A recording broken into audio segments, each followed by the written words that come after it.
এই প্রিয়া, তুই অঙ্কতে সব পারবি তো? আমি তো মোটামুটি প্রিপারেশন নিয়েছি, জানি না কি হবে। আমার না খুব ভয় লাগছে জানিস, আমিও তো অঙ্কতে খুব কাঁচা। তুই পারলে কিন্তু আমায় দেখাস। হ্যাঁ হ্যাঁ অবশ্যই, আমি পারলে তোকে দেখাবো, তুই পারলে আমাকে কিন্তু দেখাস। হ্যাঁ হ্যাঁ আমি তোকে সব দেখাবো, তুই কোনো চিন্তা করিস না। কিন্তু তোর আমার সিট যে কোথায় পড়বে সেটা তো জানি না। কি জানি কোথায় সিট পড়বে আবার। এই রূপালী ম্যাম যে বললো আমাদের ম্যাথের এক্সামের দিন আমাদের সাথে দেখা করতে আসবে স্কুলে, কই আসেনি তো? হ্যাঁ আসেনি তো, এই ঘন্টা পড়ে গেছে। চল বুঝলি, এবার এক্সাম হলে যাই।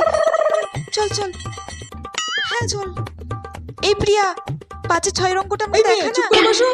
পূজা তো ফার্স্ট বেঞ্চে বসেছে আর আমি ওর 6টা বেঞ্চ পরে বসেছি। ওর সাথে কি করে কথা বলবো?